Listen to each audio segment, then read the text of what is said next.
Good morning. Welcome to this session on the urban resilience in the context of climate change conference. This first session will be concerning in the assessing urban resilience and some innovative aspects and success stories.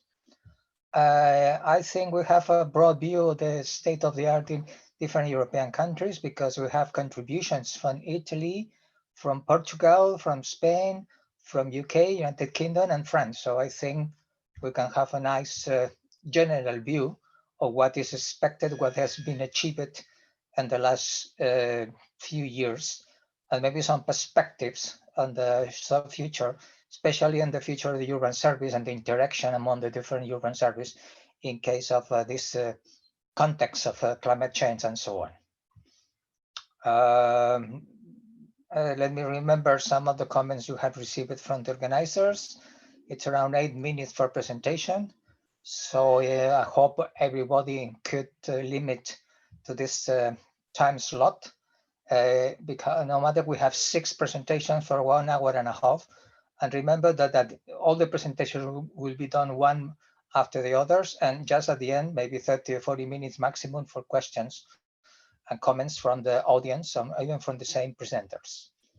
Okay, so I think that we can move to the first presentation.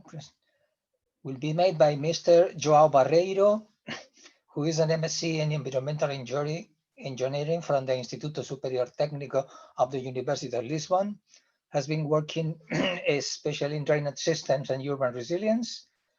For instance, at the project that is the object of this conference, the RESCCUE project. And his first presentation, will be, let me go directly to is the assessing urban resilience in complex and dynamic systems, the RESCCUE project approach in Lisbon research site. So, Mr. Barreiro, please, you have remembered these 8 minutes and go ahead. Okay, thank you. I'm just going to share my screen. Is this okay? Mm-hmm. Okay, so good morning to all. It is a pleasure to be here presenting and discussing the approach of the RESCCUE project in the research site of Lisbon. The RESCCUE project, as you might know, stands for Resilience to Cope with Climate Change in Urban Areas. It is a multi-sectorial approach focusing on the water sector. So the objective of the RESCCUE is to help cities around the world with innovative models and tools to become more resilient to climate change and climate-related events. So the project was applied to 3 research sites, Bristol, Barcelona, and Lisbon, and started on 2016, and it's ending now. The project comprised 6 technical work packages presented here on the right, but they actually didn't work in a straight line as suggested. We had a dual approach in the project, a detailed approach more related with climate projections, starting with climate projections and extreme events prediction with downscaling techniques and sectorial models, namely for urban flooding, for current and for future situations, and also related to the selection and prioritization of adaptation strategies. On another hand, we had an holistic approach, a more broader approach, focused on the holistic resilient assessment of the city with the ASOR methodology, and also a little bit more detailed framework, the resilience assessment framework. And all these work packages help the production of a resilience action plan for each city. So my presentation is going to be focused on this work package 4 related to the ASOR methodology application in Lisbon.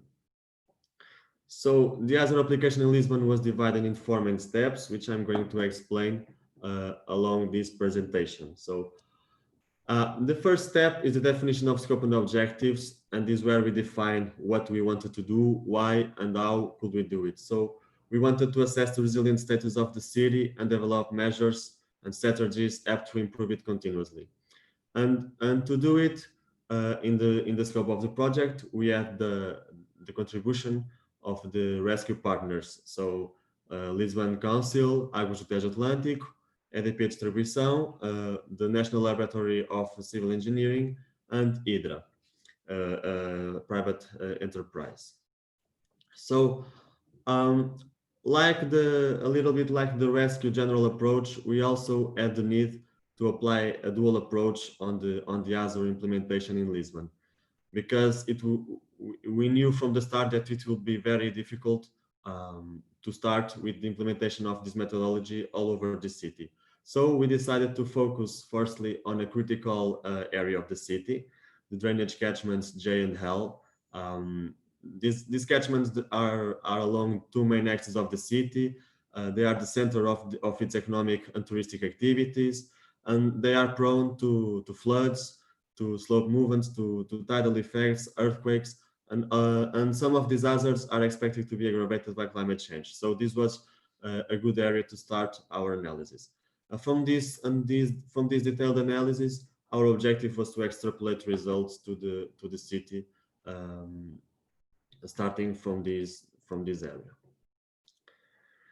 So the second step was the selection and characterization of critical services and infrastructures. So the services to analyze were identified from an initial historical register of climate-related events and its impacts on the city. So obviously, as RESCUE is focused on the urban water cycle, the water cycle was mandatory, and we also analyzed other services such as power, or other sectors such as power and mobility, and waste, telecommunication, environment, and social sectors. So to select these sectors, we selected these sectors and services due to its importance to the city, and also by the networking of the project partners. So we had the need to address services that we knew that we could reach. So we analyzed a total of 7 sectors, 19 services, and 146 infrastructures. So we characterized the services regarding main operation routines, failure causes, reestablishment routines, etc. And all this data was collected to 12 operation meetings with the people who work on the project, on the services, and 1 local rescue workshop more at steering and institutional level. And all this data was collected in 5 weeks. So here is an example. It is presented the infrastructures that we analyzed, the location. As you can see, we have infrastructures which are a little bit far away, more than 100 kilometers away from the Lisbon center. And these are the sourcing and transportation, the water sourcing and transportation infrastructure. So it is also important in initial scope to understand which is our geographical boundaries, if there are some, and at what level of degree we want to go in our analysis. Otherwise, we keep going deeper and deeper, and it can be an endless process. So the assessment of interdependencies and redundancies is the core of the methodology. So interdependencies mean that when a given infrastructure or service fails, what is the consequence on another one? So if there is no consequence, there is no interdependency.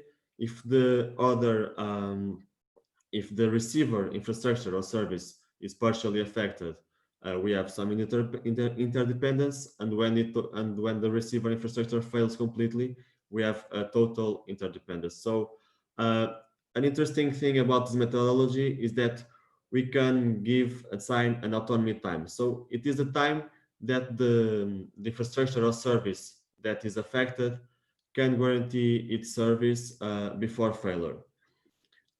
This was done by filling this matrix, the interdependencies matrix, and it's the core of this methodology.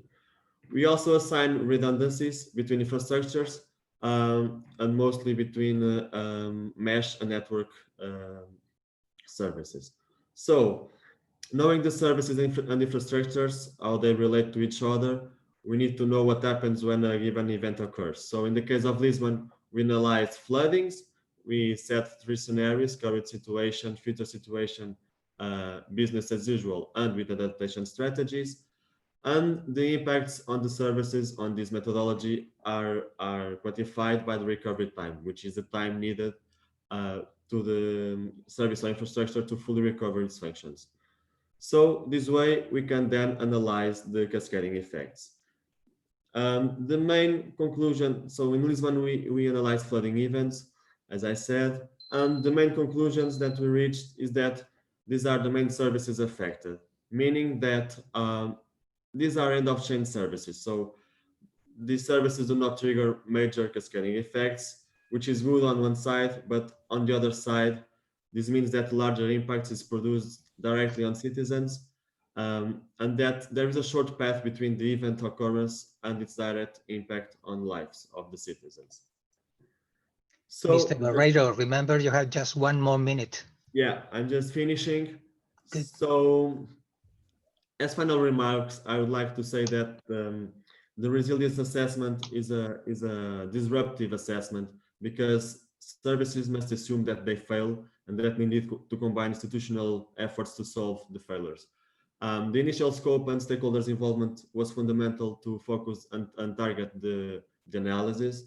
The detailed and sectorial models helped and provide useful information, but the recovery time, which is the assessment unit, was very difficult to quantify, even with these models. And so other indicators were developed on the resilience assessment framework on work package 6 to overcome this problem. In the end, in Lisbon, most of the services affected were, as I said, end-of-chain services and did not trigger large cascade effects, but still affect a lot the citizens' daily life. So just to finish, I always show this image when I talk about resilience.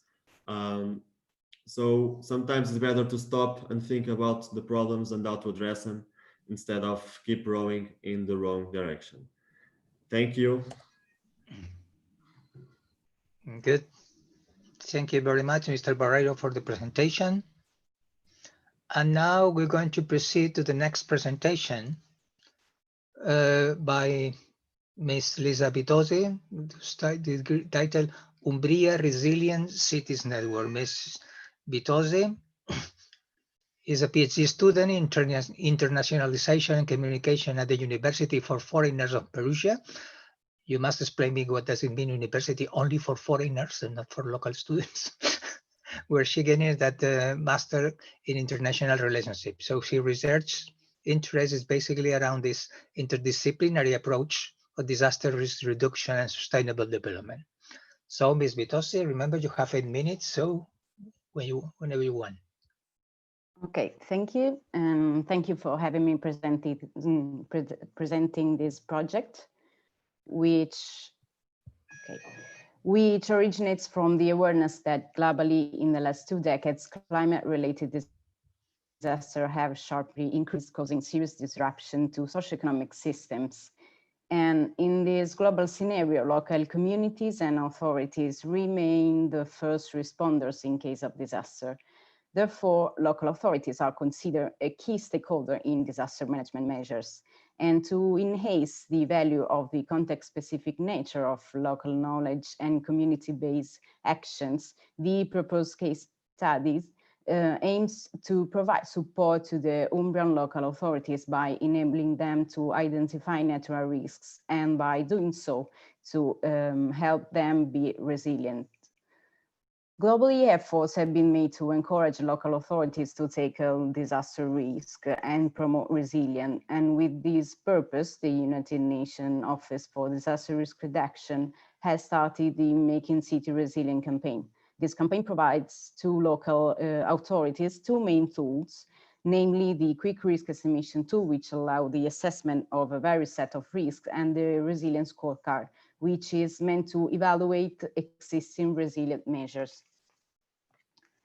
All things considered, the main objectives of the present work are to foster the integration of global guidelines on disaster risk reduction into local policies and practices, and the one to promote the collaboration between local administration and academic institutions in order to strengthen horizontal cooperation and multi-stakeholder participation in disaster risk practices. To meet both these objectives, this study followed by the DRR campaign guidelines using its tool. And in collaboration with the Regional Civil Protection Center, the Umbria one, the risk analysis was undertaken to encourage and support local authorities in the identification and assessment of the main natural risks. By doing so, this work aims at simplifying and accelerating the risk assessment process, and thus making it accessible to non-trained personnel, which may be involved in local resilience planning. And this tool was initially thought as the first step towards the creation of a regional network of resilient cities, which should have been launched in the past months, but due to the pandemic was put on hold. The project was carried out and developed in the Umbria region, which is a small region situated in central Italy with less than 900,000 inhabitants, living in small and medium towns and villages equally distributed throughout the regional territory. It comprising 92 municipalities distributed within the province of Perugia and the province of Terni. And due to its geographical conformation, the region is prone to natural hazards, including floods, landslide, and earthquakes. Then the risk assessment of the main natural hazards, namely flood, landslides, and seismic, was undertaken through two different phases: the geospatial analysis of hazards and exposure, and the development of synthetic indicators to adapt the national indicators to the international standard. So here you can see the first phase that consisted of multi-hazard mapping using the open source geographic information system software QGIS, working on a vector data model. The geographic open data provided by the national geoportal allows an up-to-date identification of hazards classified by national indicators. By uploading on QGIS the national mosaic layer of hazard zone provided by the river basin district authorities for flood and for landslide hazards, and by the National Civil Protection for seismic hazard, it was possible to select and crop the geographic information pertaining to the regional territory. Afterwards, the municipal borders layer and the hazard polygons were combined, thus the municipality could be classified by national hazard classes, as illustrated in the legend at the bottom. The same operator was repeated for each type of. Here we have flood hazard mapping, landslide, and seismic hazard mapping. And the same operation was repeated, and the result, as you can see, was an intuitive and intelligible map of hazards. Thereafter, the land cover geographical information provided by Korean land cover inventory was crucial to estimate the exposure of assets and critical infrastructure to the identified hazard. Following the same process, the land cover layer was uploaded on QGIS and combined with the previous illustrated hazard layers. And the outcome was an articulated map of risk through which any local administration can identify the existing hazards and the exposed assets. Finally, the complexity of the variables involved in the national risk assessment had to be conformed to the international standards imposed by the UNDRR campaign in order to simplify and accelerate the assessment process. Hence, the tables of synthetic indicators were realized for each hazard with the purpose of guiding the user in the fulfilling of the risk estimation tool. And to evaluate the level of risk, UNDRR also requests the rating of vulnerability concerning infrastructures, productive sectors, essential services, and human aspects. For this specific case study, there is no official standard method for vulnerability assessment, and particularly regarding the social or human aspects. And therefore, it was decided to adopt the national strategy, which assess the highest level of vulnerability when it is not possible to know the characteristic of the hazardous event. And once the hazard, exposure, and vulnerability data are entered, the quick risk estimation tool provides as output the risk assessment, and you can see shown in the picture below. So to conclude, what emerged during the implementation of the project is that the delay on political response remains a crucial component of resilient failures.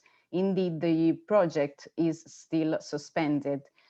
And despite the great efforts in the context of disaster science, the local and the global knowledge are often disconnected.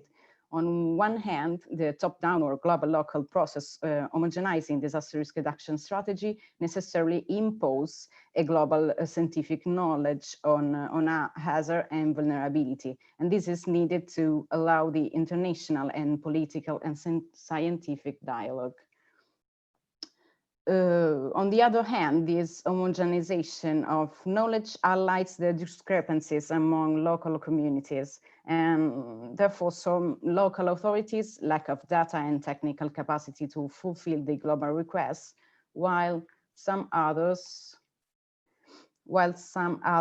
local authorities, as in this case studies, need to simplify the complexity of natural indicators to meet the international standards. And lastly, the lack of data and indicators of social vulnerability to natural hazards open up possibility for future research. So, thank you.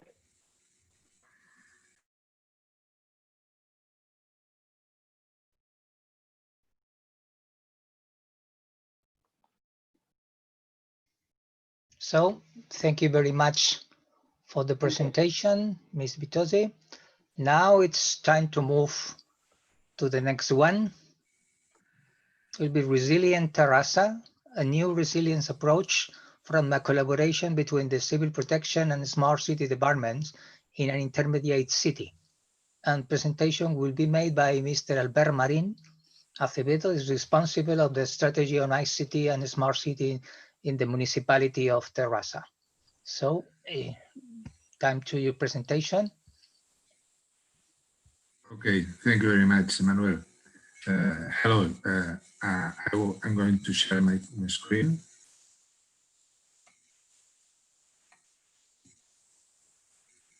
Hello, my name is Albert, and I coordinate the digital transformation city projects in the City Council of Terrassa. I would like to thank the organization to give us the opportunity to talk about our project. Well, talking about Terrassa. Terrassa is a medium-sized city, an university city, very close to Barcelona. It is the third most populated city in Catalonia and 14th in Spain. Terrassa has an important textile industrial history, and the conversion of the sector has left a social and architectural legacy very important in the city. The Vallès Occidental, the Western Vallès, the region where Terrassa is located, is an area with a dense network of stream and water courses. As you see, the green area in this map is the old Terrassa, 500 years ago. And as you can see, there are a dense network of water courses crossing the Terrassa of today. Obviously, nowadays, these water courses are analyzed, but we have a very important, very obvious risk of flood. Actually, Terrassa and its surroundings suffered in the worst hydrological catastrophe in the history of Spain in 1962, when it was 1,000 people lost their life and a good part of the city was disappeared. It was a very bad experience that marked the city during many years. Even today, Rambla de Gara, Rambla means stream in English, in Catalan. Rambla de Gara, the most central avenue of Terrassa, does not have the life and the trade that other higher areas in the city. In 2014, Terrassa suffered the effects of a winter storm. That lasted only a few minutes, but in few minutes we have the lost 2 people died, and we have huge material losses. When the storm passed, the city council realized that the impact that this event had in public services and decided to start a project to improve the resilience in critical services. In Terrassa, we have understood that the project needs the collaboration between the civil protection services and the IT services. From the beginning, we have understood that there were a very important synergy between the traditional task of civil protection and urban resilience. Civil protection usually focuses on combating the consequences of the event. Our vision is that via the urban resilience, we must analyze the situation before and the effects after the catastrophic event. And we can make the civil protection service more proactive. We believe that urban resilience management is based on regarding the city as an interconnected and interdependent network of public service, where the service manager must have permanent communication and collaboration. The works started in 2015 with the support of experts such as Professor Luis Fontanal and his team, who collaborated in the definition of Barcelona Resilient Project. We made an initial assessment of a set of critical services in the city, following the same methodology that Lisbon, and we analyzed not only municipal service, but also other public and private services, for instance, the electricity supply. We studied 28 critical services from different sectors: health, social, mobility, social service, emergencies, and the objects were diverse. The first one is to create a community with all the entities and people committed with the management of the critical services. Of course, study the services and the interdependencies and redundancies between services. And finally, we analyze the threats, the risks, the vulnerabilities, and the impacts that the city could reside. As a result, we have got 47 improvement projects, more some of which were incorporated in the normal operation of the services. And the main part of this project don't require investment. And we believe that the application of urban resilience doesn't mean spend a lot of money. But we realize that this is a very difficult project because we should change the way of carry out the public service agents. This first assessment was actually a demonstrator to show the organization the importance to use the urban resilience in a structural element of public action. We also started the dissemination project with the aim to increase the knowledge and the awareness of urban resilience in the city. One of the actions carried out was a survey in which more than 100 people participate. And for instance, the 70% of respondents did not know the concept of urban resilience. In relation with the works, risks, and vulnerabilities, the 32% chose floods, 21% air pollution, and 14% forest fires. We have to know that in the north of the city, we have a huge natural park with extensive forests, and the forest is very important for the citizenship interest. Only one person chose pandemic as an important risk. This is an interesting data. At the beginning of 2019, we had the local election, and the new government team defined a specific line of action about urban resilience, with oriented to promote the redaction of a master plan of urban resilience in Terrassa, with the same target, with the same goals of the initial assessment. The general lines of the plan are design an organization with efficient and effective decision-making capacity, provide protocols and tools to respond to events and reduce the impact, and start a process of continuous improvement based in the identification of an execution of improvement projects. In parallel with drafting and approving of this plan, the City Council start another project. For instance, the Smart Building. The Smart Building is a project developed together with Red.es, an entity of the Ministry of Digital Agenda in Spain. And one of the objectives of this project is to define new services and use cases of a smart city based on the building data. One of these use cases is the construction, the implementation of a digital urban resilience management platform, based on the line, in the strategic line of the Spanish standardization agency, that have decided define a norm about how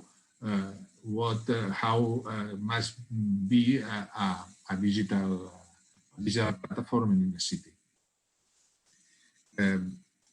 CHARACTERISATION is part of the Intelligent City Challenge Network, an initiative of the European Commission aimed to achieve smart, socially responsible and sustainable growth in Europe through the use of new technologies. So, Mr. Marin, please, you have 1 more minute. Okay, I finish in a minute. Our project has these 4 lines of action. I would like to highlight the creation of a digital ecosystem to support the community and to provide with tools as a product marketplace about urban resilience to improve and encourage the business participation. Finally, I would like to mention the Living in Europe initiative, another initiative of the European Commission, with the objective of improve the digital transformations of cities and communities. Inside this declaration, inside this initiative exists a declaration. CHARACTERISATION is in line to sign the declaration. And the main objective of this declaration is to build a network on smart city platforms that in the last stage will transform in a large platform of all these smart city platforms connected across all Europe. Well, thank you very much.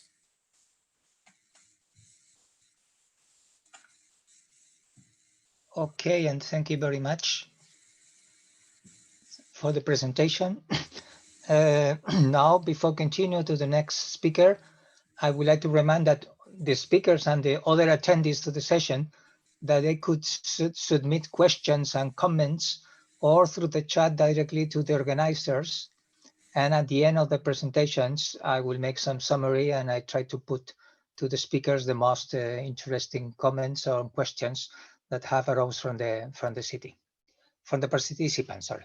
So now it's time to move to the next presentation, if I'm right.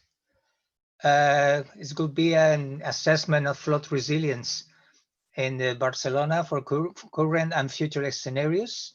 It's the results of the application of this rescue project, which is the object of this conference.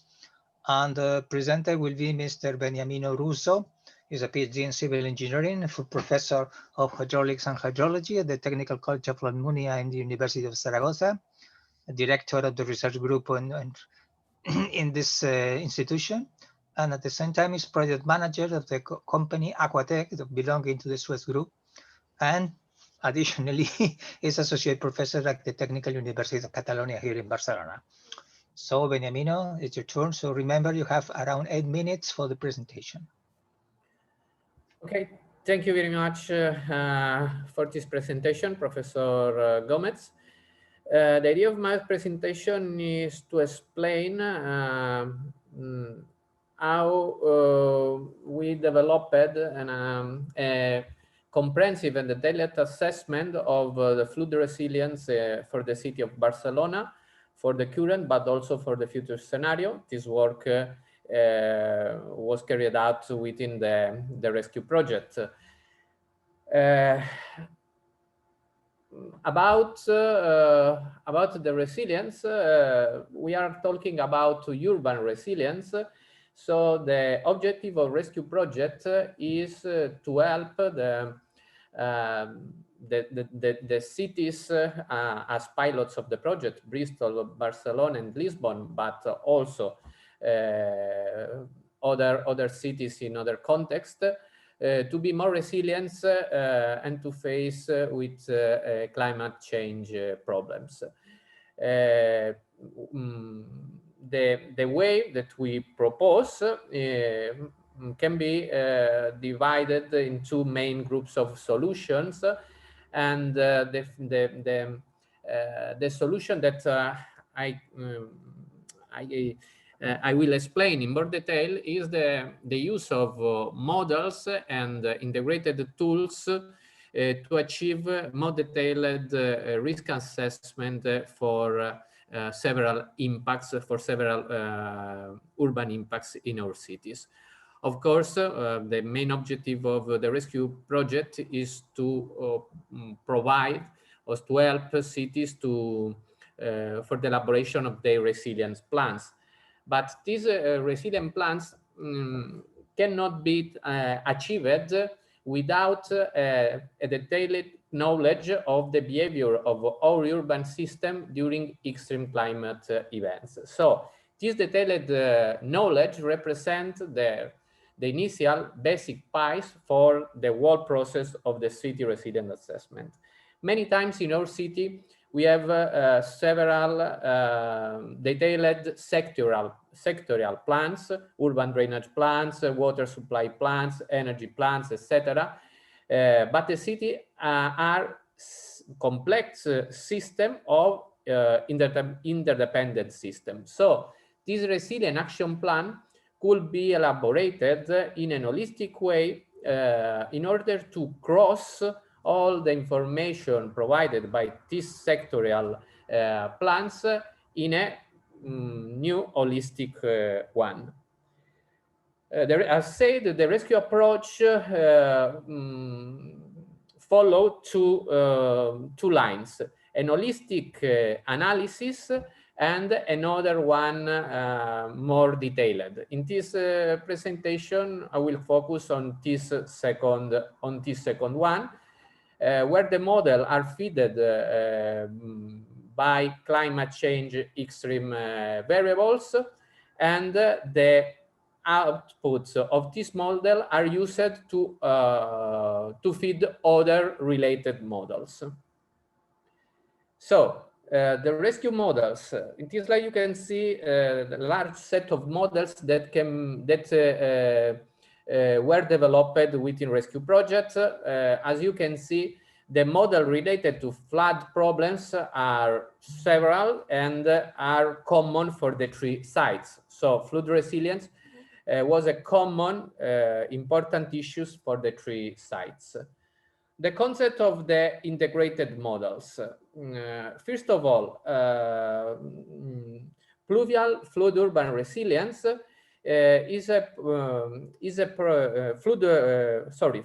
pluvial flood is a problem that could affect not only the urban drainage sector, but also several sectors depending on the cascading effects that can be produced during an heavy storm events.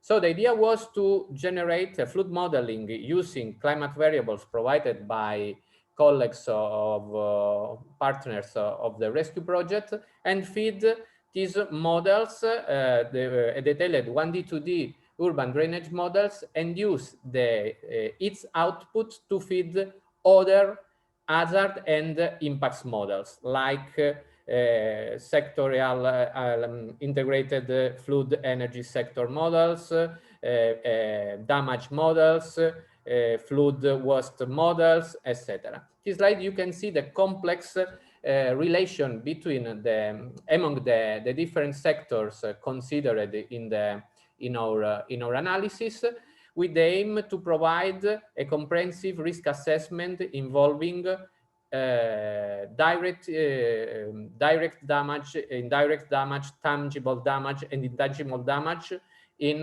several urban main sectors.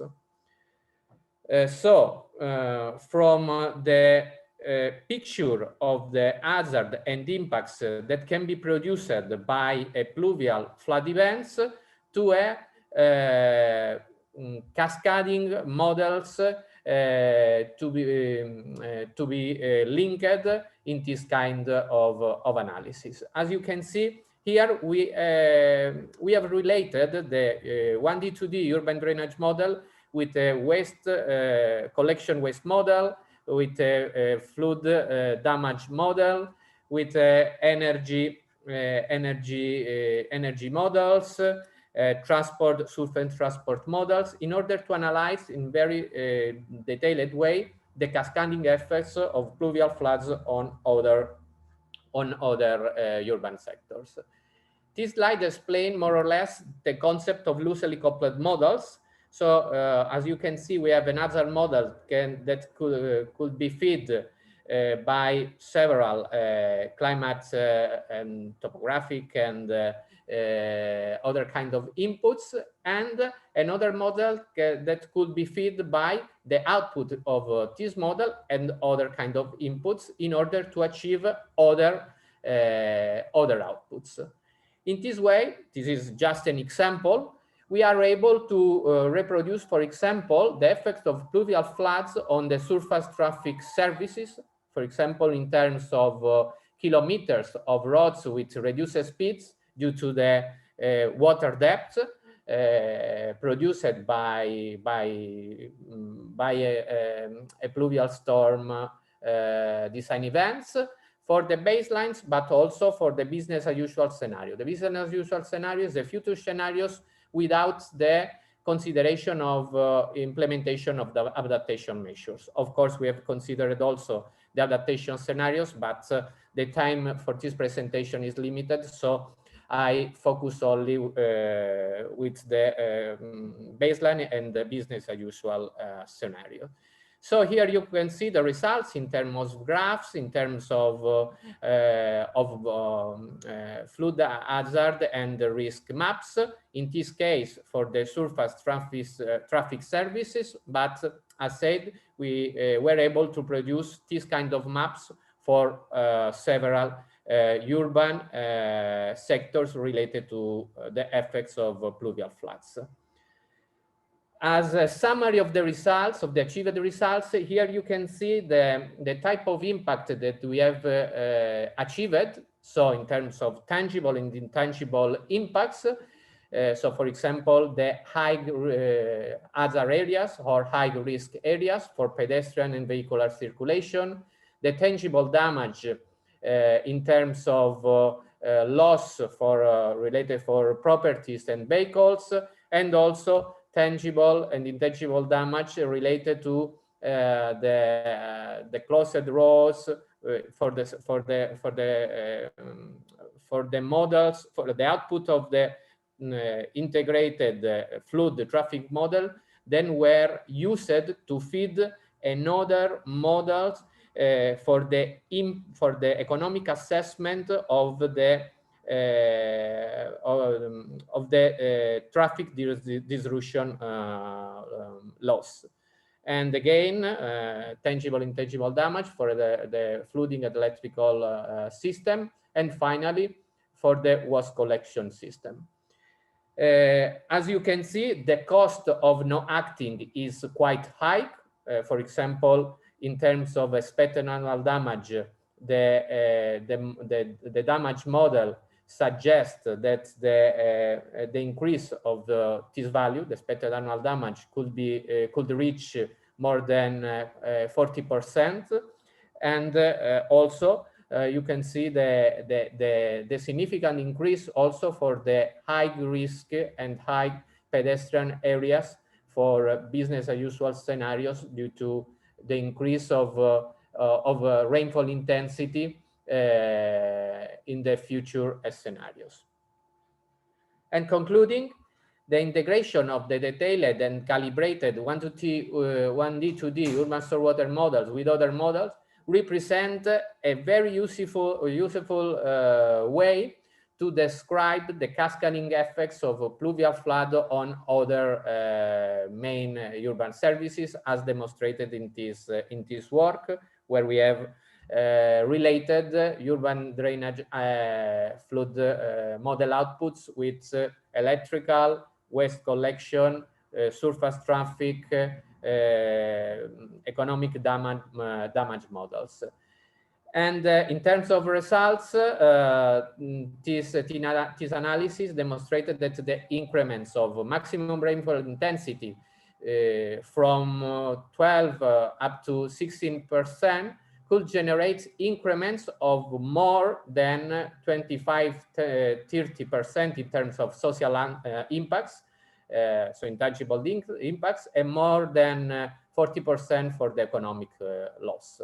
For other related impacts, cascading impacts, for example, electric system and waste collection, the impacts are less, but in any case, this work represents an example how these impacts could assessed for the business as usual scenario, and also for adaptation measures where the risk reduction could be also assessed. And that is all for my side. Thank you very much for your attention.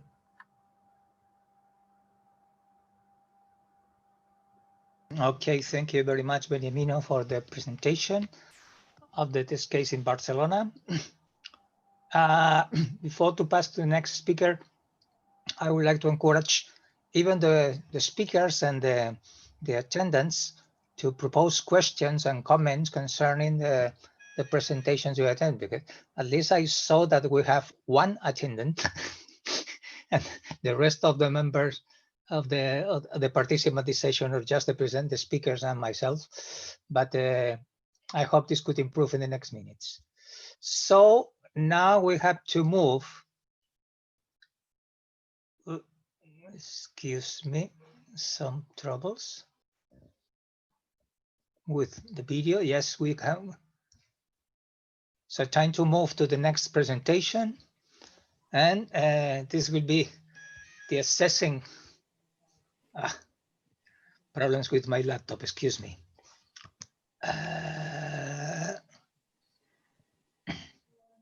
Exactly. Okay, that's okay. So the assessing the connections between critical city services during extreme flooding in the city of Bristol. The presenter will be Mr. John Stevens, and Mr. Stevens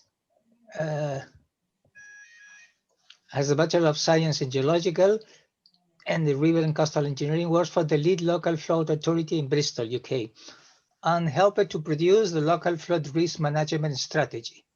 He has been partaking in the Horizon 2020 European Union Rescue project, that is the object of this conference, to enhance the city resilience against a changing climate. So, Mr. Stevens, remember you have 8 minutes for the presentation. Please go ahead. Okay, thank you.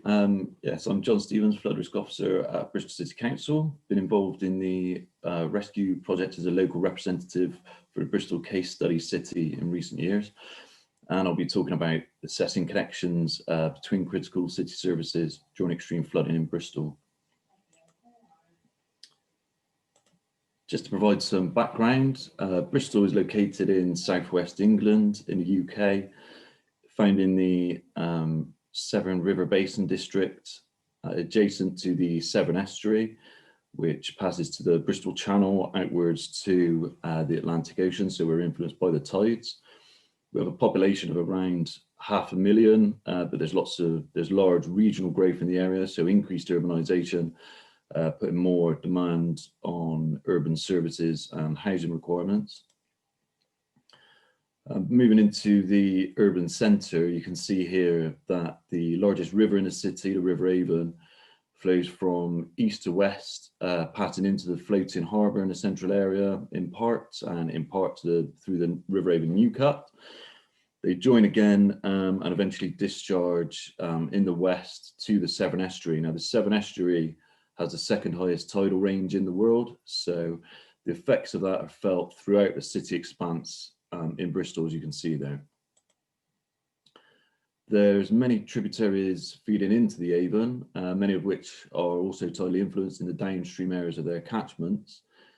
Larger rivers in the area respond slower under base flow conditions fed by the surrounding catchment. But in contrast, we also have steep, urbanized, hilly topography, so rapid response catchments as well. In conjunction with this, we've got interceptor tunnels, culverted watercourses in response to historic river flooding. So it's a complex interaction of flood risks that are posed in the present day. These main sources, tidal, fluvial, pluvial, sewer flooding, often in combination, pose problems to us.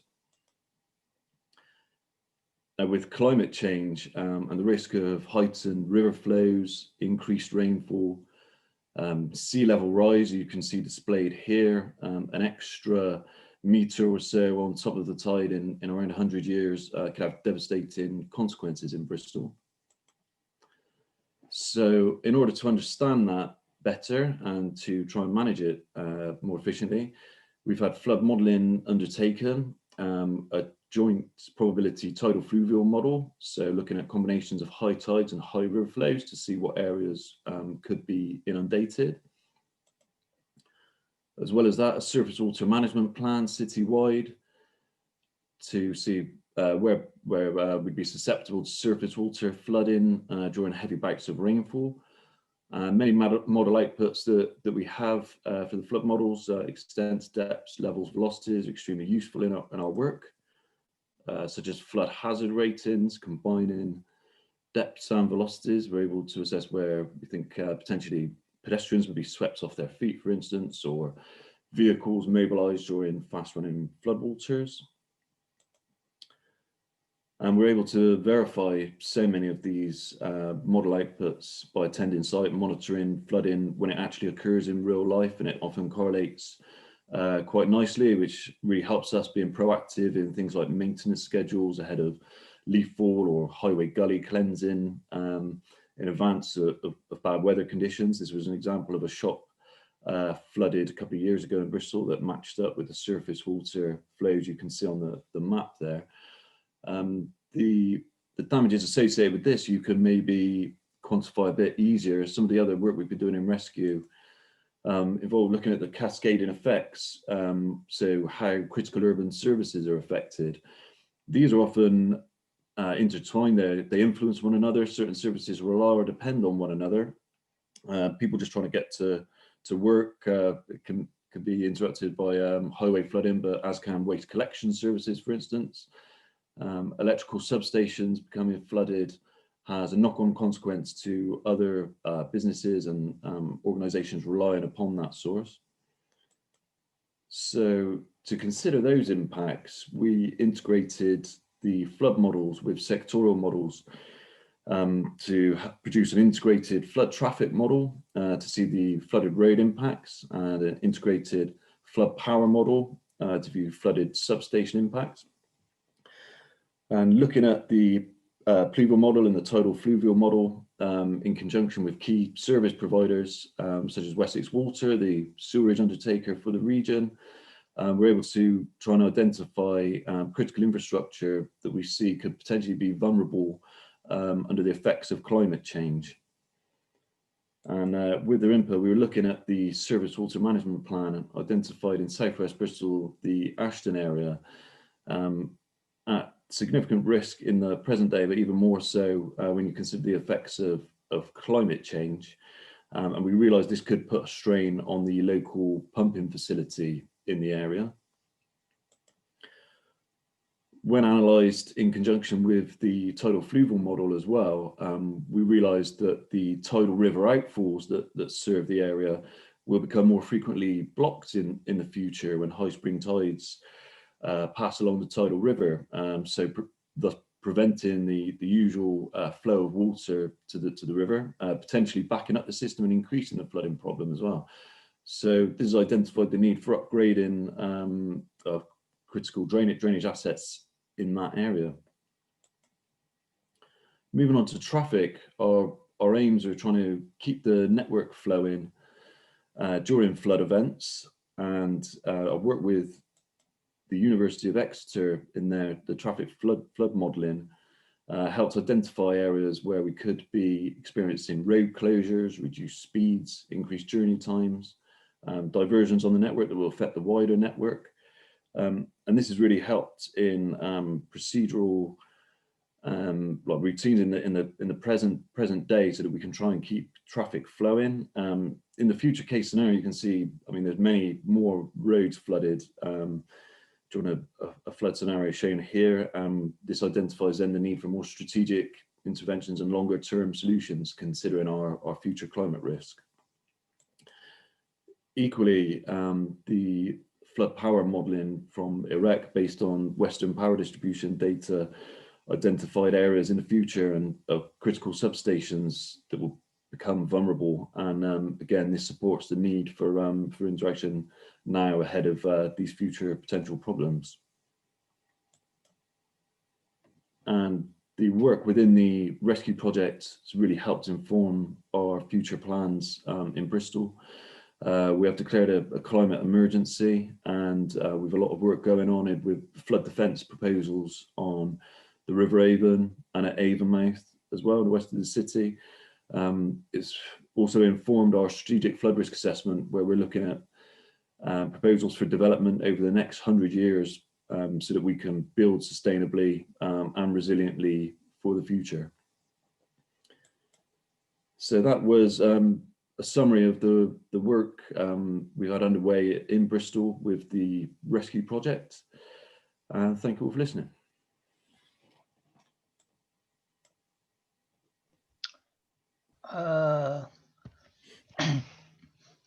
Okay, thank you very much, João, for the presentation of the case of Bristol in this project. And now we have to move to the next presentation. And the last one, if I'm right, is the URCC project, the crisis management and critical technical networks in the case of a flood in Paris.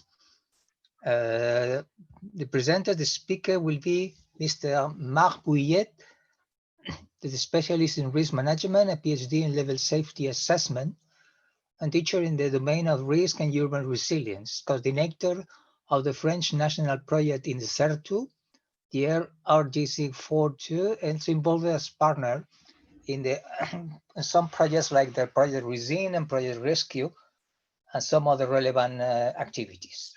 So, Mr. Vuillet, this is your turn, please. Remember, you have 8 minutes for the presentation.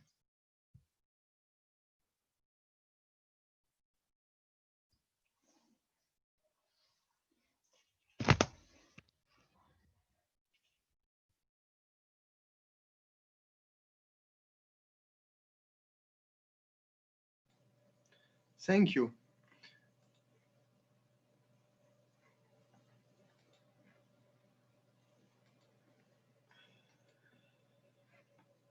Thank you. Okay. Okay, yes, I'm involved in the work package 5 of the RESCCUE project, which I will talk about tomorrow. Today, I'm going to talk to you about the case of Paris and a project I coordinated between 2016 and 2019 on the theme of resilience of technical networks in Paris in front of the floods of the Seine. So, Paris and the Île-de-France region could be seriously impacted by a major flood of the Seine, a river which direct damages up to 30 billion euro and 50 billion euro of GDP loss on 5 years. the slow onset nature of the Seine River flooding, in addition to the long duration of flood event, which could be weeks or months, raise the issue of the functioning of the territory in a degraded mode and strongly disturbed networks. The shutdown of the whole rail network and a major part of bridges would literally cut the north-south and east-west circulation passing through Paris and its suburbs. Other networks, particularly those related to water and energy, could also experience considerable dysfunctions. Then we can see electricity on the right with the flood in light blue and the electricity dysfunction in dark blue. This figure has been improved since it has been done, but it's representative. Almost 5 million persons could be directly impacted by networks and major network disruption in case of a major flood from the Seine, and this for several weeks. We can see on the bottom left the RERE, one of the major railway passing through Paris, which was cut in Paris during the modest flood of return period 20 years in June 2016, affecting 400,000 daily users for several weeks.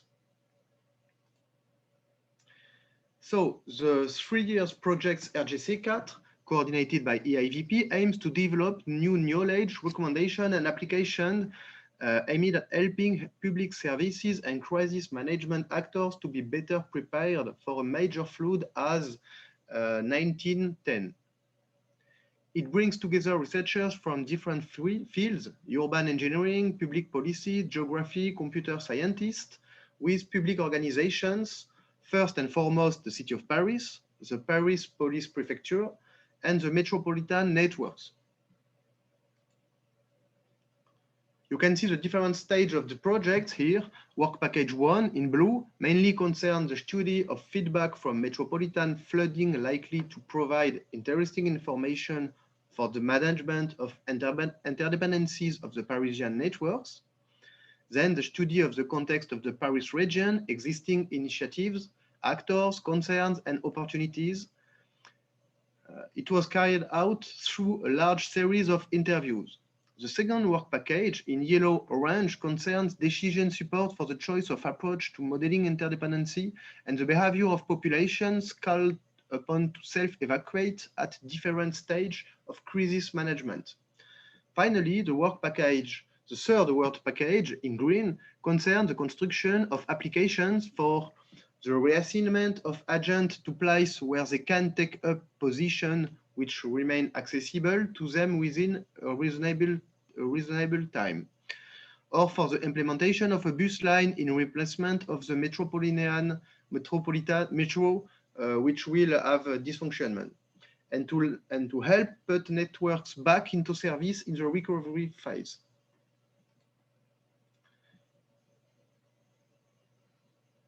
So at first, we have selected major events likely to bring lessons for the case of Paris and its urban area.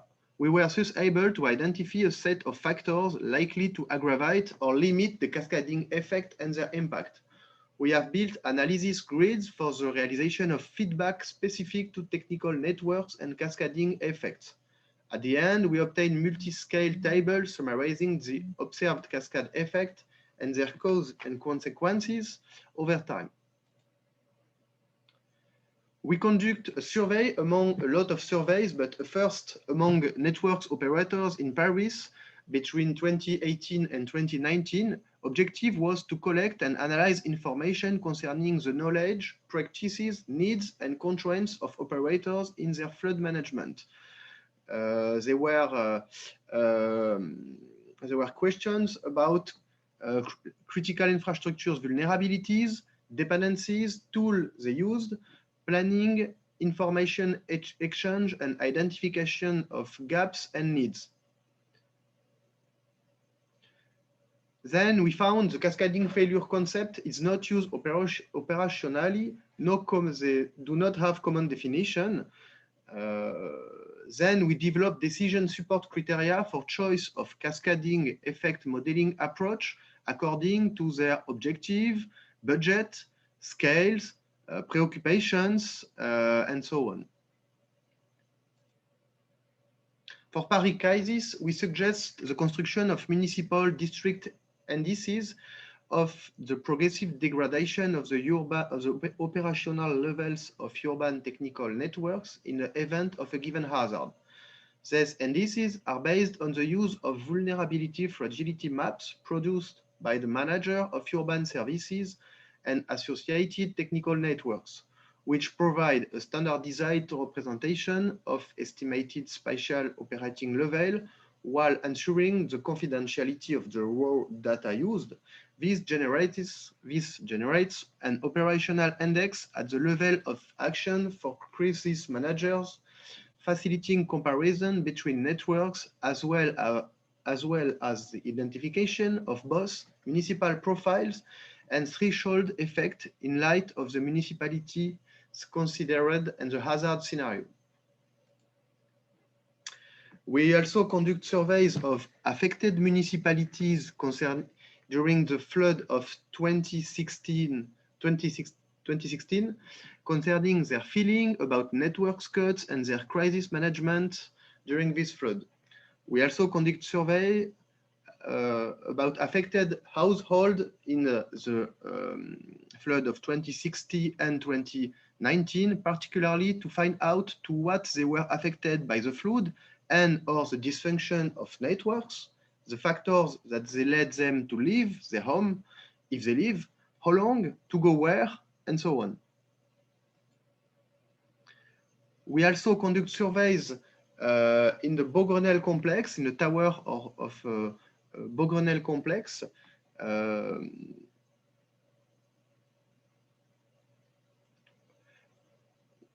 to simulate the possible evacuation of the 15,000 inhabitants of the tower of the Beaugrenelle district, all dependent on networks and located in flood zones. To do this, we have implemented a multi-agent simulation model allowing the integration of evacuation kinetics according to various scenarios of rising water levels and network dysfunctions. The multi-agent model makes it possible to integrate the possible influences of households toward each other. Then we can see on the figure on purple, you can see the rise of the Seine, and you can see for the building, people leaving the building during the flood duration. And then we made it for all the building of the Beaugrenelle district, which involved 15,000 inhabitants. We also developed MOPI, a tool for reallocation of staff affected by transport disruption.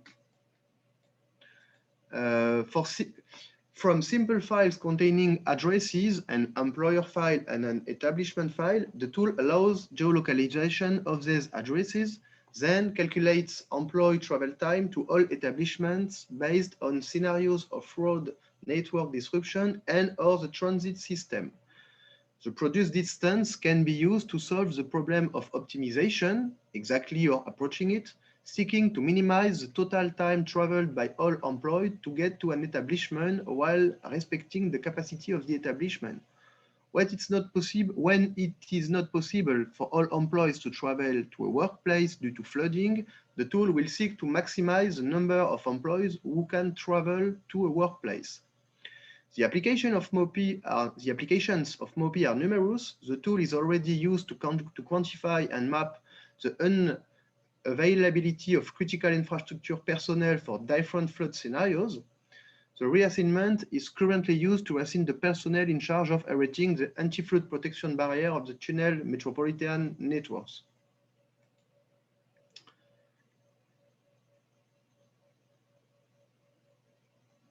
Then you can see some illustration of people who can join their workplace or not for different flood scenarios and the application.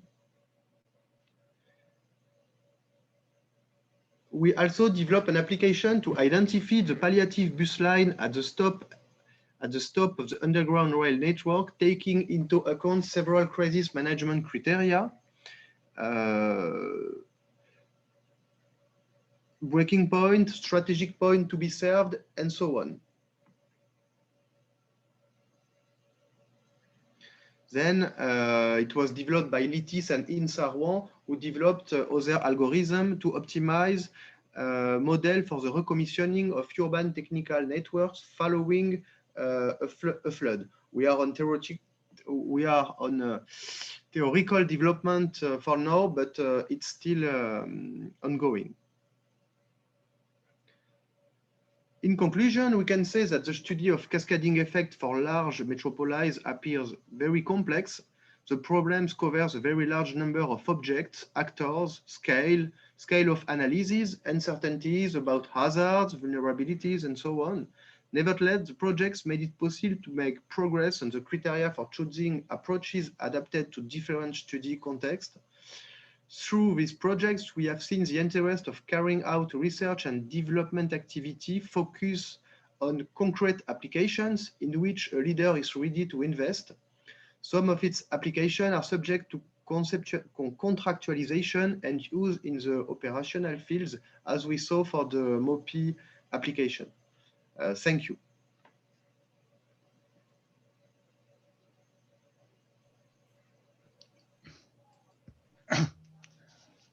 Okay, merci, Monsieur Vuillet. Thank you very much for your presentation. And now the 6 presentations scheduled for this session has been done. So now it's time for some comments and questions. It seems that from the attendance, you have not received any comment, any question, but I will give you the word to the presenters if someone can make some questions to your colleagues. If not, I have one.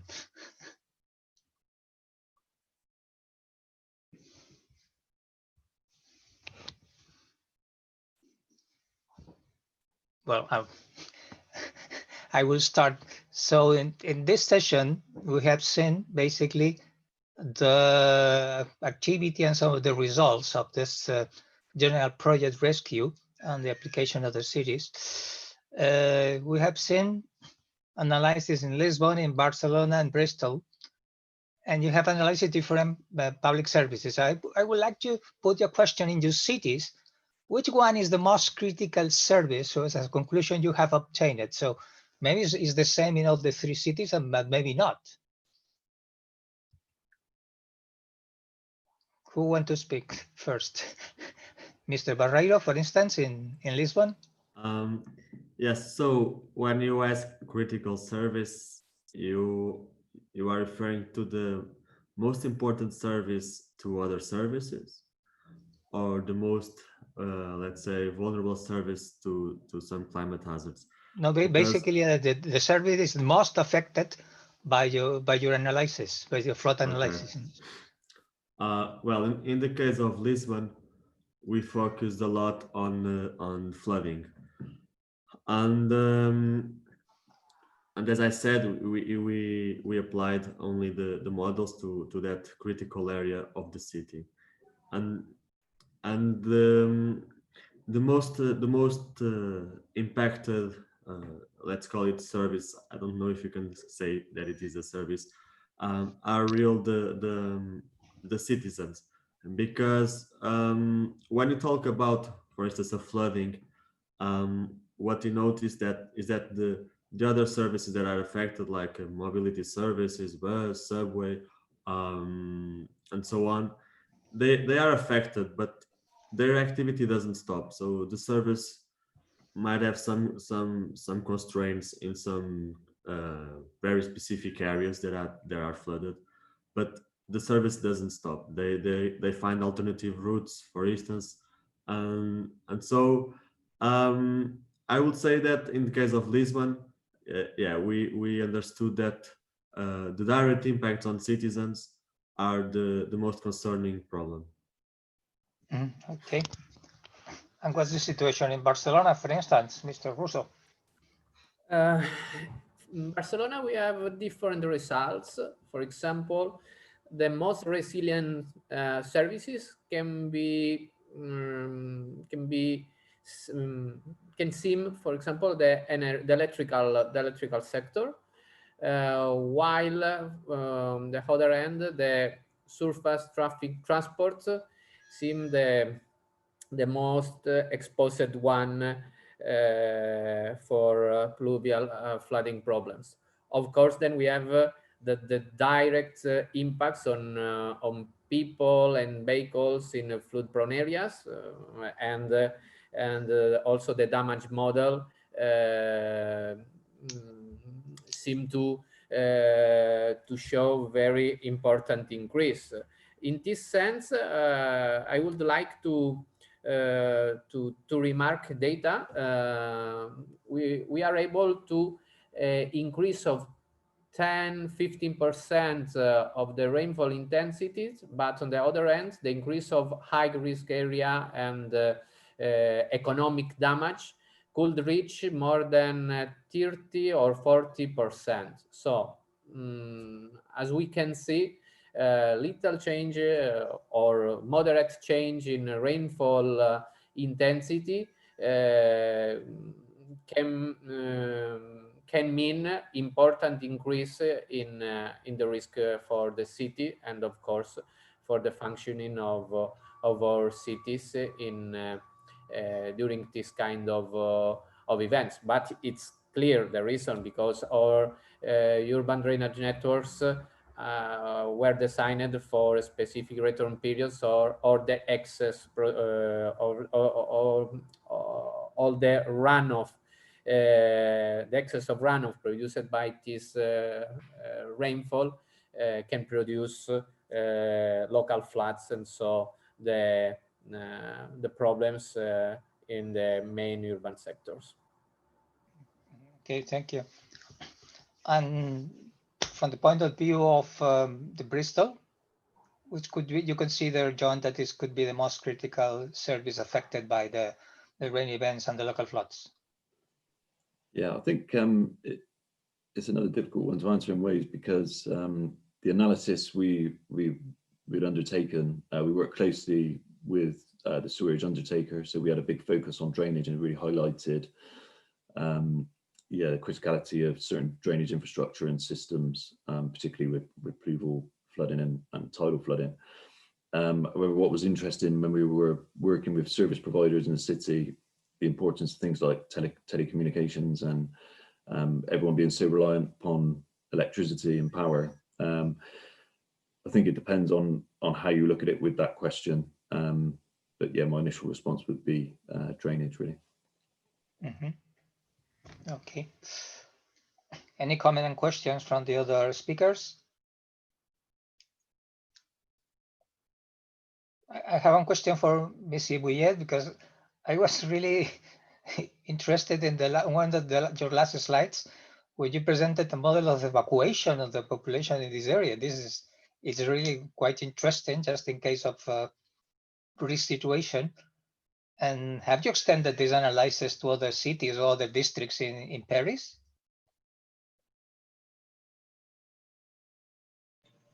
Not yet. We developed the model for the tower of Beaugrenelle district. As we saw, it concerns 15,000 inhabitants, and they are building for which until